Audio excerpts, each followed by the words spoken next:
Hello everyone, आपका topic चल रहा था एप्लीकेशन ऑफ इंटीग्रल्स, लेकिन एक्चुअल में जो एप्लीकेशंस हैं वो अभी तक हमने स्टार्ट ही नहीं की। और हमने किया क्या था, हमने अभी तक इस चैप्टर में यूज होने वाले जो ग्राफ हैं उनको स्टार्ट किया था, यानी उसकी रिवीजन कर रहे थे और अभी भी वो खत्म नहीं हुआ था। तो एक बार थोड़े से ग्राफ बाकी हैं, फटाफट से उनको रिवाइज कर लें। मैं आपको पहले ही बोल चुका हूँ, विदाउट ग्राफ इस चैप्टर का कोई मीनिंग नहीं है, कुछ समझ में नहीं आता विदाउट ग्राफ, इसलिए ग्राफ करने बहुत ज़रूरी है। तो समझो इधर जो नेक्स्ट ग्राफ है उन्हें, अच्छा लास्ट लेक्चर में हमने स्ट्रेट लाइन, उसके अलावा पैराबोला और सर्कल, ये 3 टाइप के ग्राफ हमने अच्छे से पढ़ लिए थे। जो नेक्स्ट कैटेगरी है उसका नेम है इलिप्स। यस, नेम सुनते ही याद आ गया होगा, इसकी इक्वेशन क्या थी? Very good, X square upon A square plus Y square upon B square equals to 1। सही है ना? इस इक्वेशन में ए और बी, इस पे डिपेंड करता था इसका डायग्राम। इसमें 2 केसेस थे। केस नंबर फर्स्ट क्या, when A is greater than B. अब अगर ए बी से ग्रेटर है तो ऐसी कंडीशन में इलिप्स जो है वो एक्स एक्सिस उसका मेजर एक्सिस बनता है। मेजर एक्सिस का मतलब इस पे ज्यादा फैल जाएगा। जैसे डायग्राम कुछ इस तरह से बनेगा, ठीक है, थोड़ा सिमेट्रिक सा नहीं दिख रहा, ये सिमेट्रिक बनता है पूरा। एक्स एक्सिस पे ज्यादा होएगा, वाई एक्सिस पे कम होएगा अगर ए ग्रेटर है। अगर बी ग्रेटर होगा तो वाई एक्सिस इसका मेजर एक्सिस बनेगा, वो भी बना दूंगा अभी। अच्छा अब सुनो, ये जो ओरिजन है ना, इसको हम सेंटर पॉइंट बोलते हैं। जैसे सर्कल में सेंटर होता है वैसे इलिप्स का ये सेंटर है, ठीक है, ओरिजन है इसका। यहाँ जो पॉइंट है, ओरिजन से इसकी डिस्टेंस उतनी है जो यहां पर नीचे लिखा है उसका अंडर रूट, यानी ए स्क्वायर का रूट, यानी ए होएगा। और बैक साइड होने की वजह से डिस्टेंस तो ये भी ए होती है, लेकिन कोऑर्डिनेट माइनस में चले जाएंगे। A point is A comma 0 and A dash point is minus A comma 0। ये है मेजर एक्सिस, ध्यान रखना। और अगर आपसे पूछ ले मेजर एक्सिस जो है उसकी इक्वेशन बताओ, तो आप सबको पता है क्या, ये कौन सा एक्सिस है? एक्स। तो एक्स की इक्वेशन क्या होगी? यस, वाई इक्वल्स टू 0, ठीक है। अच्छा, वाई एक्सिस इसका माइनर एक्सिस होता है। माइनर एक्सिस पे ये जो वर्टेक्स है बी एंड बी डैश, इसके कोऑर्डिनेट अगर आपसे पूछे तो ओरिजिन से इसकी डिस्टेंस होती है बी। तो ये वाला पॉइंट 0, बी और ये 0, माइनस बी, ठीक है। समझ आ रहा है कुछ? इतना आने के बाद देखो इसमें बहुत कुछ था, लेकिन वो सारा यूज नहीं होने वाला, इसलिए हम सारा कुछ डिस्कस नहीं कर रहे हैं, मेन मेन पॉइंट्स बता रहा हूं। अगर आपसे पूछ लें इस इलिप्स के वर्टेक्स कौन से हैं, तो वो सिर्फ मेजर एक्सिस वाले होते हैं, ठीक है, जहां पर इलिप्स कट करता है। एक तो ए और एक ए डैश, इसको बोलते हैं वर्टिसेस ऑफ इलिप्स, ठीक है, इसको नहीं बोलते। और अब हम केस नंबर 2 करने वाले हैं। अच्छा, इसमें भी फोकस भी होते हैं, लेटेस्ट रेक्टम भी होते हैं, डायरेक्ट्रिक्स भी होते हैं, सब कुछ है, लेकिन मैंने कहा अभी जितना यूज है एक बार फटाफट उतना ही पढ़ रहे हैं। केस सेकंड में when A is less than B, अब जो डायग्राम होगा वो वाई एक्सिस पे इस तरह बनेगा, यानी वाई एक्सिस उसका मेजर एक्सिस बन जाएगा, ठीक है। थोड़ा टेढ़ा सा चला गया, वो सिमेट्रिक फॉर्म बना लेना। इतना समझ आ गया? अच्छा, इसके अंदर भी वही काम है। ओरिजिन से लेकर जहां एक्स एक्सिस पे कट करेगा, इस पॉइंट को मैंने ए नेम दे दिया, इसको ए डैश, इधर बी, इधर बी डैश। ओरिजिन से ए तक की डिस्टेंस ए है, वहां भी ए थी। ओरिजिन से बी की डिस्टेंस यहां भी, वहां भी। फर्क कितना हो गया, यहां पर ए ग्रेटर था बी से, यहां ए लेस है बी से, ठीक है। अब इस वाले के कोऑर्डिनेट पूछेंगे तो a, 0, ये माइनस a, 0, इसके 0, बी और इसका 0, माइनस बी। इस बार y डैश मेजर एक्सिस है, सॉरी y एक्सिस बोल दें, वो एक ही बात है। एक्सिस आप y बोल दो या y डैश बोल दो, पूरा एक्सिस सेम ही रहता है, वो बस वो नेगेटिव के कारण y डैश बोल देते हैं। इधर वाला माइनर है, ठीक है, माइनर एक्सिस। ओके, अभी समझ आ गया ना? इतना आने के बाद अगर आपसे पूछ लें इसमें वर्टेक्स कौन से हैं, इलिप्स के वर्टेक्स हैं जो मेजर एक्सिस पे होते हैं, मतलब B and B dash. Clear? अब आप इतना नोट करो। ओके, इलिप्स के बाद जो अब नेक्स्ट हेडिंग है वो है हाइपरबोला। क्या बोला? Yes, hyperbola. और हाइपरबोला एक्चुअल में इस साल आपके सिलेबस के अकॉर्डिंग यहाँ इसका कोई क्वेश्चन नहीं बनेगा, लेकिन फिर भी चलो एग्जाम में कुछ भी आ सकता है। एक बार फटाफट से हम इसका डायग्राम तो देख लें।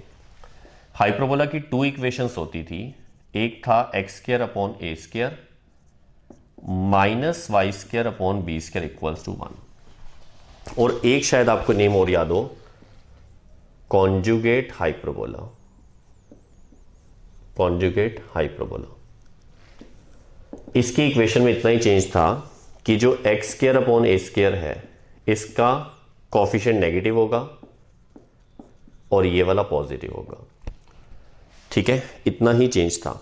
इसमें a और b कौन सा ग्रेटर है कौन सा लेस है उससे कोई मतलब नहीं है, कहीं वो इलिप्स वाला मत ढूंढने बैठ जाना। ठीक है, a भी कुछ भी लेस या ग्रेटर हो सकता है।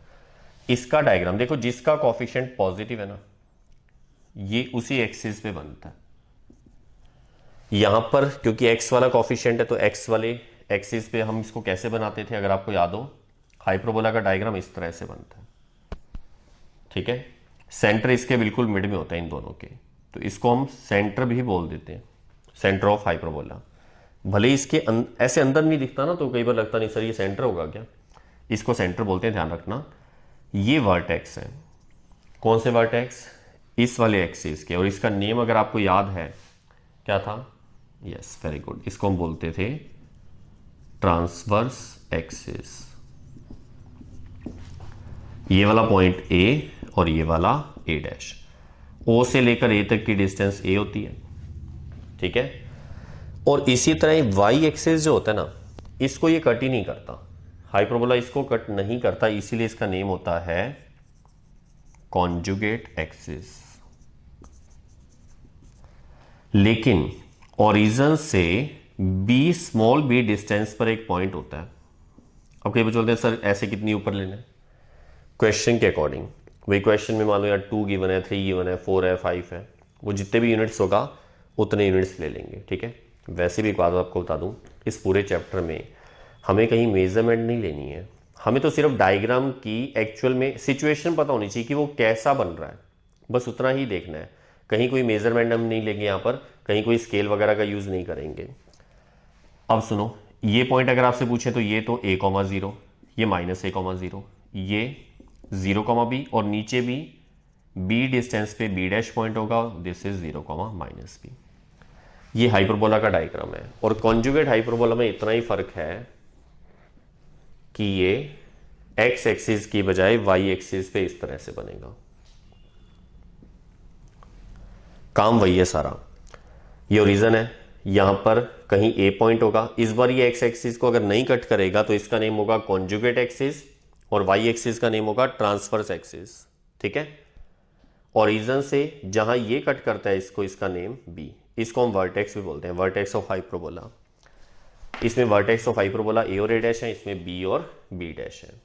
डिस्टेंस वही रहेगी, o से लेकर a तक स्मॉल a, o से लेकर b तक स्मॉल b। ठीक है, समझ आ गया इतना। हाइपरबोला में देखो पॉइंट्स तो और भी बहुत कुछ थे, लेकिन जितना यूज है वो हमने पढ़ लिया, अब इतना नोट करो। ओके, अब जो हम ग्राफ सीखने वाले हैं वो है मोड फंक्शंस के ग्राफ। अच्छा, मोड फंक्शन के ग्राफ से पहले अगर आपको याद हो कि मोड एक्स की डेफिनेशन, यस बिल्कुल सही, +x and -x, +x when x is greater than और equal to 0 and -x when x is less than 0। ठीक है, और इसका अगर ग्राफ ड्रॉ करें, ये आपको याद होगा, नहीं याद तो अब सुन लो। मोड वाले जो फंक्शंस हैं इनका ग्राफ हमेशा वी शेप में बनता है। ठीक है, और वी शेप कहां बनेगी, मतलब वी का जो वो कॉर्नर है वो कहां होगा, वो हमेशा इसके क्रिटिकल पॉइंट पर होगा। क्रिटिकल पॉइंट कौन सा होता है, जिस पर फंक्शन की वैल्यू चेंज होती है, मतलब यहां 0 है, तो 0 पर ये वी शेप में बनेगा। और वी शेप में जो दोनों लाइंस है ना वो हमेशा 45 डिग्री एंगल पर होती है, मतलब दोनों के बिल्कुल बीच में। ये इधर और ये इधर। अच्छा, ऐसा ही क्यों बनता है? इसका रीज़न तो जब आप इसका ग्राफ ड्रॉ करोगे तब समझ आएगा, लेकिन आपको ये बता दूं, समझा देता हूं, लेकिन आपको पेपर में ड्रॉ करके दिखाने की ज़रूरत नहीं, आप सीधा बना सकते हो। बहुत सिंपल सी बात है। अगर आप एक टेबल बना लो, वैसे टेबल की भी ज़रूरत नहीं थी, आप सीधा भी सोच सकते हो। हम क्या करेंगे, जैसे ज़ीरो ले लिया हमने, अब ज़ीरो जो है उस पर अगर वैल्यू ढूंढेंगे तो एक्स की वैल्यू जब ज़ीरो होगी तो यहां पर देखो, ये जो फंक्शन है इसको अगर मैं वायलेट कर लेता हूं, एक्स की जगह ज़ीरो पुट करूंगा तो वाई भी ज़ीरो आएगा। मान लो मैंने वन लिया, वन क्या होता है, ज़ीरो से ग्रेटर, ज़ीरो से ग्रेटर के लिए फंक्शन है प्लस एक्स, वन पुट करूंगा तो वन आएगा, टू लूंगा तो टू आएगा। अब माइनस वन लूंगा तो माइनस वन नहीं आएगा। गौर से देखना सभी, यह सीधा ध्यान दो, एक मिनट। माइनस वन क्या होता है, जीरो से लेस। अब जो जीरो से लेस है उसका फंक्शन माइनस एक्स होता है, तो जब इसमें माइनस वन पुट करेंगे तो वो वन हो जाएगा, माइनस टू पुट करेंगे तो टू हो जाएगा। वैसे भी आपको पता है मॉड इज ऑलवेज पॉजिटिव या जीरो, है ना? तो इसका मतलब ये पॉइंट्स अगर आप इस पे शो करो, दिस इज 0,0, 1,1 यहां आएगा, 2,2 यहां आएगा, -1,1 -2,2, तो ग्राफ बनेगा ऐसे ही। लेकिन ये जो मैंने बनाया है ये पेपर में नहीं बनाना, ये तो आपके समझने के लिए है। अच्छा, एक चीज पता होनी चाहिए, इसकी इक्वेशन क्या होती है, y equals to plus X, मतलब ये, और इसकी इक्वेशन क्या है, y equals to minus X. ठीक है। अब इसके बाद जो नेक्स्ट ग्राफ है, सपोज करो पेपर में आ गया y equals to X minus two, आपको कहा जाए इसका ग्राफ बनाओ। सबसे पहले ग्राफ मोड में आ जाए तो वी शेप में बनेगा, और अच्छा अंदर पॉलिनोमियल फंक्शन होना चाहिए, मतलब लीनियर होना चाहिए वन पावर में। अगर यहाँ एक्स स्क्वायर माइनस टू या कुछ और आ गया तो वो नहीं, वो आपके पूछेंगे भी नहीं। एक्स माइनस टू का ग्राफ जब हम ड्रॉ करेंगे, ध्यान से देखना बच्चों, X axis, Y axis, origin, X dash. इस बार जो क्रिटिकल पॉइंट बनेगा वो टू बनेगा। क्यों? यहां से x की वैल्यू 2 आएगी अगर हम इसको 0 के इक्वल पुट करेंगे। मैं करके भी दिखा देता हूं एक बार।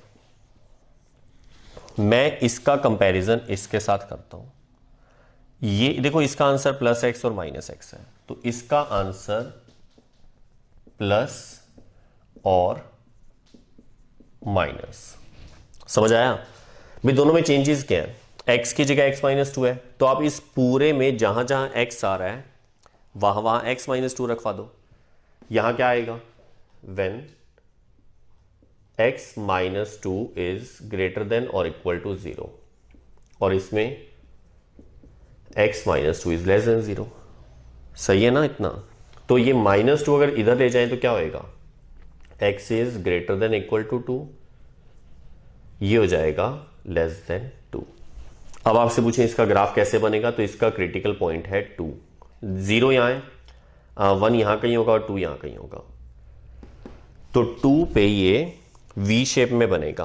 वो मैं पहले ही बता चुका हूं आपको, V शेप में, जैसे यहां पर ये 45 डिग्री एंगल पे होगा और इधर भी 45 डिग्री एंगल पे होगा।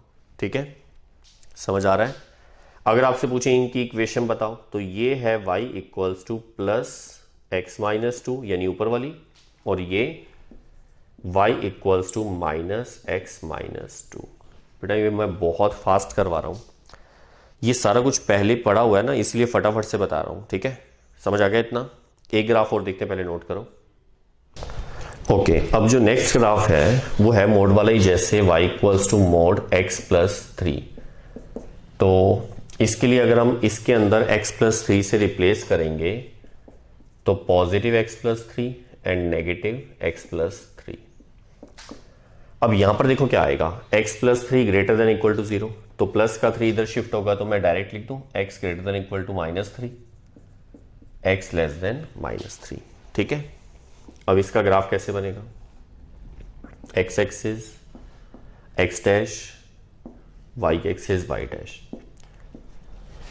जहां इसका क्रिटिकल पॉइंट है यानी -3, -3 कहां होगा, ओरिजिन यहां है, -1 -2 -3। इस पॉइंट पर V शेप में बनेगा। 45 डिग्री एंगल पे बनेगा, इधर भी और इधर भी। ठीक है, ये किसका ग्राफ है? मोड x प्लस 3 का। इधर वाली जो लाइन है ये y इक्वल्स टू प्लस वाले x प्लस 3 होगी, और इधर जो होगा वो y equals to minus X minus 3, क्योंकि माइनस है ना, ओपन करेंगे तो माइनस एक्स माइनस 3। ये इसका ग्राफ है। क्लियर हो गया? अच्छे से नोट करो। ओके, नेक्स्ट ग्राफ चेक करो। अब हम एक्सपोनेंशियल फंक्शन के ग्राफ की बात कर रहे हैं, एक्सपोनेंशियल फंक्शंस, और इसके अंदर मेन हम टू ही देखेंगे ग्राफ। एक तो y equals to E raise to power x, और सेकंड जो है वो नेगेटिव फॉर्म में आएगा, मतलब y equals to E power minus X. इसका ग्राफ देखो, कभी भी ऐसा हो कि ग्राफ मान लो आपके माइंड से निकल गया कैसा है, तो आप एक काम कर लेना, आप वहां पर इसका यूज कर लेना, थर्ड अंपायर नहीं, आपको याद आ गया अच्छे से, this is table of X and Y.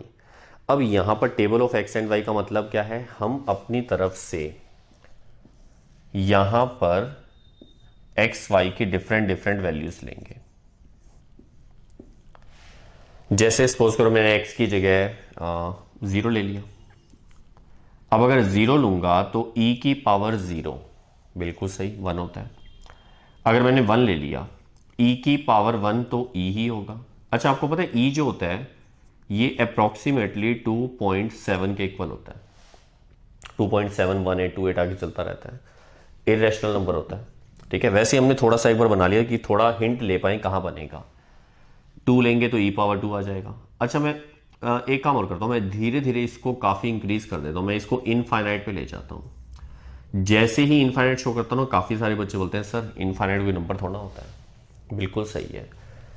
तो वैसे तो मुझे यहां पर पता है क्या लिखना चाहिए? इनफाइनाइट नहीं लिखना चाहिए, मुझे लिखना चाहिए टेंड्स टू इनफाइनाइट। मतलब अगर हम इसकी वैल्यू बहुत बड़ी कर दें, इनफाइनाइट के लगभग पास में ले जाएं। खुद सोचो, e की पावर इनफाइनाइट, किसी की भी पावर इनफाइनाइट हो तो वो भी इनफाइनाइट होता है, तो आंसर भी टेंड्स टू इनफाइनाइट ही होगा। समझ गए क्या? अच्छा, अगर -1 हो, e की पावर -1 1 अपॉन ई होता है। 1 अपॉन ई का मतलब 1 अपॉन 2.7। 1 में अगर 2.7 को डिवाइड करोगे तो अप्रॉक्सीमेट कोई 0.38 या 37 ऐसा कुछ बनेगा, है ना? वो आप चेक कर लेना फिर भी। अच्छा, इसी तरह बैक साइड पे -2 -3 लेते रहते, मान लो मैं माइनस इनफाइनाइट तक ले जाऊं इसको, वही टेंड्स टू माइनस इनफाइनाइट। तो आपको पता है e की पावर माइनस इनफाइनाइट को हम यूं लिख सकते हैं, नीचे लाके प्लस कर सकते हैं, और e की पावर इनफाइनाइट तो इनफाइनाइट ही होता है ना? सही बात है। 1 अपॉन इनफाइनाइट का आंसर 0। इसका मतलब माइनस इनफाइनाइट अगर इसमें पुट करेंगे तो आंसर 0 आएगा। समझ गए क्या? अब देखो, इन सारी बातों का ग्राफ में कहां फायदा होगा? ये तो रफ फर्क था। अब मैं इसका ग्राफ ड्रॉ करता हूं। पेपर में तो आपको ग्राफ सीधा ही याद रखना है और डायरेक्ट यूज भी करना है। ठीक है, ये तो आपके समझने के लिए है, पेपर में जरूरत नहीं है इसकी आपको। जैसे मैं 0 से स्टार्ट करूं, 0 पर 1 अप्रोक्सीमेट यहां कहीं होगा, दिस इज 0,1। 1 पर ई अप्रोक्सीमेट 2.7 था। 1 देखो, वैसे तो मैं स्केल ले सकता हूं, क्योंकि मैंने कहा मेजरमेंट की जरूरत ही नहीं है, हमें तो सिर्फ शेप दिखनी चाहिए कि कैसे बनती है। 1 जैसे यहां तक है, यहां y1 था, यहां अप्रोक्सीमेट 2 होगा, यहां 3 होगा, तो 2.7 लगभग यहां तक हो जाएगा, यानी 1 पे 2.7 यहां कहीं बनेगा। समझ आ रहा है ना? -1 पे 1 अपॉन ई था 0.37 के आसपास, -1 यहां होगा, 0.37 यहां कहीं हो जाएगा, इतना ऊपर। समझ आ जाएगा क्या बच्चों? तो इसका मतलब ये वाला ग्राफ ये वाले पॉइंट से होता हुआ, ये पॉइंट दिख तो रही थी दूर से आपको, ये यहां पॉइंट लगाया, ये यहां पॉइंट लगाया, यहां पॉइंट लगाया, और भी लगा सकता था, लेकिन एक बार मैंने मेन में लगा लिए। अब मैं इनको ज्वाइन करूंगा। ज्वाइन करते वक्त ध्यान रखना है, स्केल का यूज नहीं करना, कहीं स्केल का यूज करके ऐसे ऐसे बनाने बैठ जाओ। स्केल का यूज सिर्फ वहां करना होता है जहां x और y की पावर 1 1 यानी लीनियर इक्वेशन आए। ठीक है, ये e की पावर में x आ गया, तो ये एक कर्व बनेगा, और कर्व के लिए हमें फ्री हैंड से बनाना पड़ता है। फ्री हैंड का मतलब क्या है? कि हाथ को फ्री नहीं करना है, मतलब हैंड को कर्व शेप देनी है। तो यहां से देखो, ये हमने कर्व शेप दी। अच्छा, ये आगे कहां तक जाएगा? थोड़ा सा ना सिमेट्रिक सा लेके आना, मेरा थोड़ा गलत बन गया ये आगे कहां जाएगा? ये इस लाइन के पैरेलल नहीं होएगा, माइनस इनफाइनाइट पे जीरो, माइनस इनफाइनाइट इस साइड जाके होगा, बहुत आगे जाके, वहां जाके ये ग्राफ टच कर जाएगा लास्ट में जाके कहीं, ठीक है, हमें नहीं पता कहां है वो। तो बस आपने क्या करना है, ये वाली जो डिस्टेंस है ना, इसको धीरे धीरे डिक्रीज करते करते छोड़ देना है, बस पैरेलल मत करना। ये बन गया e raise to power x का ग्राफ, समझ तो आ गया होगा। अब अगर आप e पावर माइनस एक्स का ग्राफ बनाओगे तो बिल्कुल सेम पैटर्न है, इसलिए मैं टाइम वेस्ट नहीं करूंगा। ये बनेगा इस साइड से, सारा काम वही है, ये वाला पॉइंट 0,1 चैप करके देख लो, सेम टू सेम टेबल बनेगी, बस वो माइनस प्लस में उल्टे पुल्टे हो जाएंगे, तो ग्राफ इस तरफ से आ जाएगा, ठीक है। ये e पावर माइनस एक्स का ग्राफ है, नोट करो। ओके, एक्सपोनेंशियल के बाद अब जो नेक्स्ट कैटेगरी है वो है लॉगरिथमिक फंक्शंस, जिनको हम शॉर्ट में लॉग भी बोल देते हैं, लॉग फंक्शंस। अब इनके ग्राफ कैसे आएंगे? इसमें मेनली बस आपको एक ही ग्राफ देखना है, वो है y equals to log X. ध्यान से समझो, देखो y equals to log X में शायद आपको पता हो, मैं यहां रेफर कर देता हूं। लॉग में एक खास बात क्या है कि अगर लॉग 0 की बात करें, यस बिल्कुल सही, काफ़ी सारे स्टूडेंट को याद आ गया कि सर ये आपने सिखाया हुआ है, this is minus infinite. Log 1 की बात करें तो यस बिल्कुल सही, ये भी 0।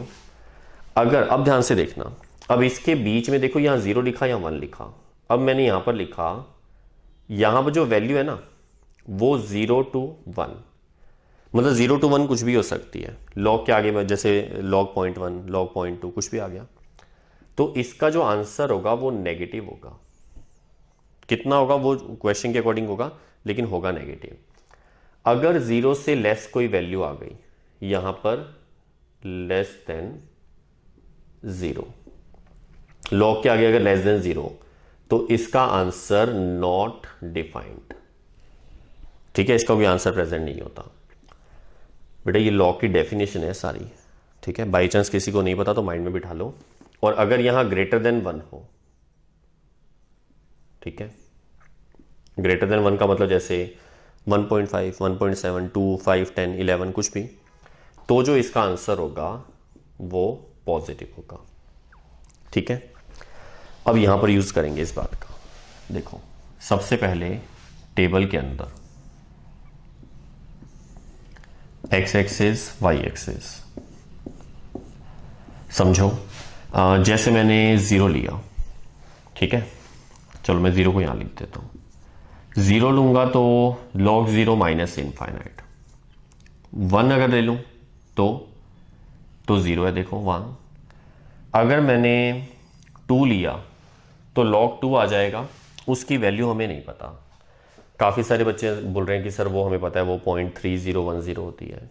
बाई चांस किसी को याद भी है तो उनको याद होना चाहिए, फिर इसका बेस भी क्या होता है 10, अगर बेस कुछ रिप्रेजेंट ना हो तो ई होता है, ई बेस पर इसका आंसर 0.3010 नहीं होता। निकाल सकते हैं, वो एक नंबर भी होता है जिससे मल्टीप्लाई करके हम सॉल्व कर लेते हैं, वो डिटेल हम नहीं कर रहे हैं, हमें तो मेन शेप देखनी है कहाँ जाएगी। तो हम एक बार 2 नहीं लेते, हम क्या करते हैं, बहुत बड़ा पॉइंट ले लेते हैं, जैसे इनफाइनाइट, टेंड्स टू इनफाइनाइट आप लिख सकते हो।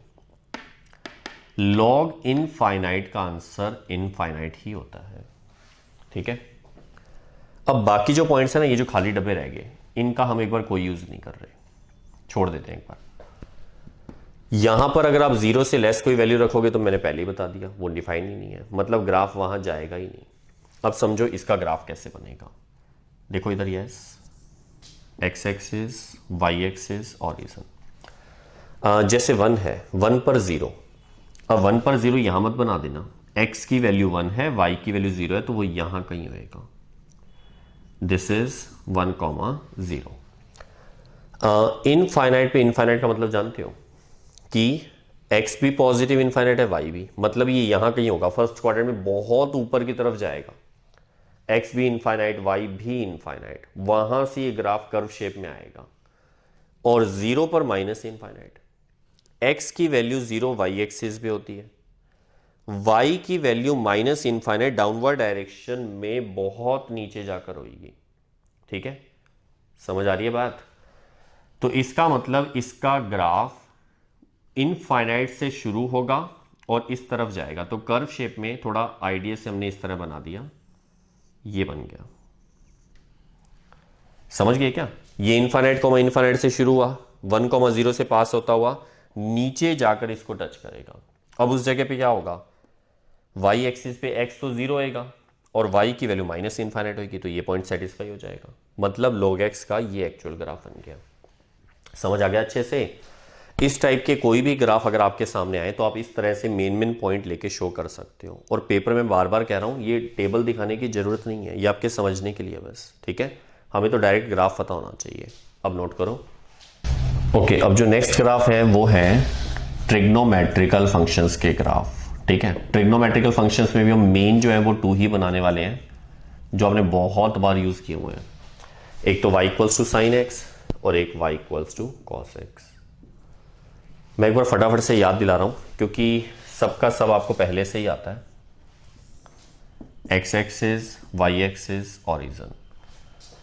इसमें देखो बाई चांस भूल जाओ तो साथ साथ सोचते जाना। 0 पे 0 पुट करेंगे तो 0 ही आएगा, मतलब यहां से पास करेगा। यहां सपोज करो 90 है, मैं लिख देता हूं 90 डिग्री, 180, 270, 360। इस साइड -90, -180, -270, -360। और आगे भी चलेगा, बस एक बार इतना शो कर रहे हैं। ऊपर की तरफ यहां जैसे मैंने ले लिया 1 और इधर -1। 2 लेने की जरूरत ही नहीं है क्योंकि साइन के मैक्सिमम आंसर ही 1 होता है, उससे ऊपर जाएगा ही नहीं ग्राफ। तो देखो 0 जो है उसको पुट करेंगे तो 0 आएगा, मतलब एक तो इस पॉइंट से जाएगा। 90 पुट करेंगे तो 1 आएगा, यानी यहां से। 180 पुट करेंगे तो 0 आएगा, मतलब इससे। ये पॉइंट शो कर रहा हूं। 270 पे आंसर -1 होता है, -1 यहां पर है तो अप्रोक्सीमेट यहां आ जाएगा। 360 का आंसर 0 होता है। बैक साइड बाद में बनाएंगे। तो इसका मतलब ये नहीं कि ग्राफ को आपने ऐसे ऐसे ऐसे ऐसे स्केल लेके कहीं बना के आ जाओ, कर्व शेप बनानी है। देखो कैसे बनेगी, हालांकि आपको पता है, एक बार फटाफट से देख लो। इस तरह से ये कर्व शेप में वेव्स बनती जाएंगी, आगे भी चलता जाएगा, खत्म कभी नहीं होता। ठीक है, हमने सिर्फ मेन दिखा दिया। अगर बैक साइड पे चलेंगे तो इसी तरह से नीचे की साइड से होता हो जाएगा। समझ गए अच्छे से? ये साइन एक्स का ग्राफ है। और अगर कॉस एक्स आ जाए तो, अब सुनो, यहां पर 0, इधर 90 बनाते हैं। चलो पहले 90, 180, 270, 360, -90, -180, -270, -360। अब अगर 0 की बात करें, cos 0 का आंसर 1 होता है, तो 0 पुट करेंगे तो 1 मान लो यहां तक है और -1 यहां तक है, तो 0 पे 1 यहां से पास करेगा। 90 पे आंसर 0 होता है, 180 का आंसर -1 होता है, 270 का आंसर 0 होता है cos के लिए, 360 का आंसर 1 होता है। समझ आ रही है बातें? मतलब ये वाला जो कर्व है ये इस तरह से चलेगा और अब और भी आगे चलता जाएगा। बैक साइड पे ये यूं आएगा। मैंने फटाफट इसलिए बना दिया, पहले से पता था आपको, और आगे इस तरह चलता जाएगा। ये है cos x का ग्राफ।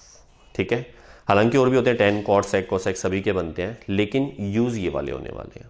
ठीक है, नोट करो। ओके, अब जो नेक्स्ट ग्राफ है वो चेक करना। y equals to X square, देखते जाओ इधर, y equals to X cube, y equals to X raise to power 4, y equals to X raise to power 5। मतलब हमने x की पावर इंक्रीज की धीरे धीरे। 1 पावर लेंगे तो वो वैसी लाइन बन जाएगी, वो आपको पता है पहले से। ये भी आपको पहले से पता है। कई बार है ना, फॉर्म सेम टू सेम ना आए ना, जैसे हमने माइंड में बिठा रखी थी, तो माइंड में कई बार क्लिक नहीं करता। अच्छे से देखो, ये इक्वेशन पैराबोला की इक्वेशन है। एक्स के इक्वल टू 4ay लिखते थे ना, 4a की वैल्यू 1 है यहाँ पर। मतलब ये ऐसा पैराबोला है। पैराबोला कैसे बनाते थे याद है? मैंने क्या सिखाया था? जिसकी पावर 1 होगी उस पर बनेगा। तो यहां पर y की पावर 1 है तो ये y एक्सिस पे बनेगा इस तरह से अपवर्ड डायरेक्शन में। ओरिजिन पर इसका वर्टेक्स आएगा। ठीक है, ये पैराबोला नहीं है क्योंकि इसमें पावर 3 आ गई। उसमें एक पावर 2 एक पावर 1 है तो पैराबोला है। अब इसका डायग्राम अगर आपको नहीं पता कैसे बनेगा, अब मैं थोड़ा सा फास्ट बनाऊंगा, आपको ये सिखा दूंगा कि फटाफट से कैसे ढूंढना है। ठीक है, सुनो।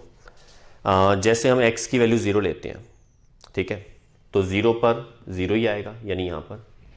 अब मान लो x की वैल्यू 1 ले ली, 1 पुट करेंगे तो 1 का क्यूब 1 आएगा। तो 1 मान लो यहां तक है, यहां पर भी 1 है तो यहां कहीं बनेगा। 2 पुट करूंगा तो एकदम से जंप लगेगा, 2 क्यूब इज 8। 2 मान लो यहां तक है तो 8 जो होगा ना वो काफी ऊपर जाके यहां कहीं आएगा। ठीक है, वो मेरे पास इतनी जगह नहीं है, मैं नहीं शो कर रहा। मतलब ये ग्राफ वहां से आएगा।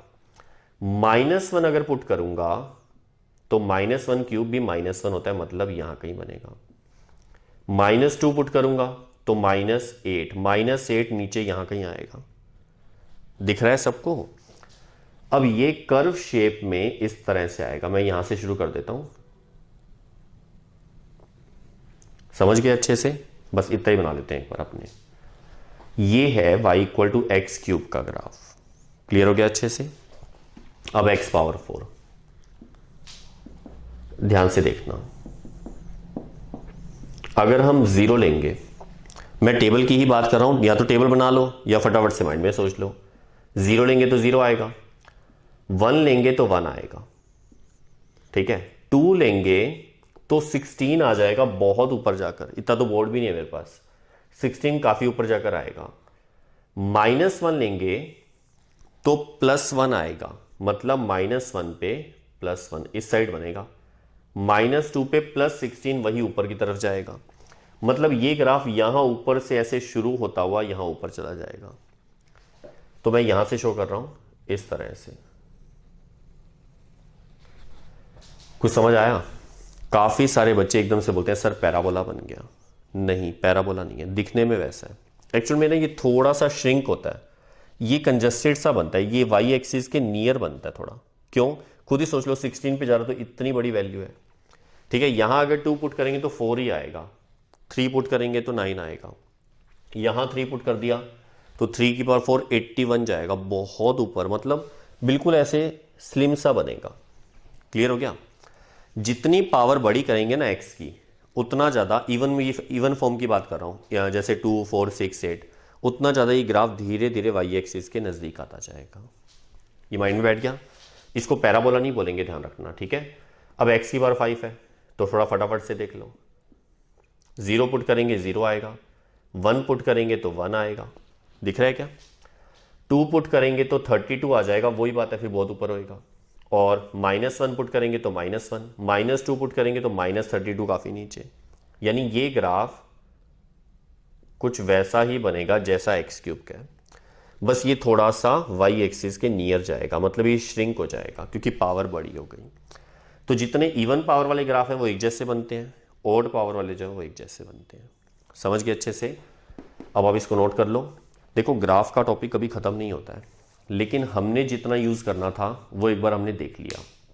और अब हमारा नेक्स्ट लेक्चर में जो मेन काम होगा वो है एप्लीकेशन ऑफ इंटीग्रल्स। उसको स्टार्ट करेंगे, मतलब उसकी हेल्प लेकर एरिया वगैरह कैसे फाइंड करते हैं वो शुरू करेंगे। लेकिन उससे पहले तब तक आप ग्राफ की रीडिंग लगा लेना। ठीक है, नेक्स्ट लेक्चर में फिर मिलेंगे, तब तक के लिए हंसते रहिए और स्वस्थ रहिए।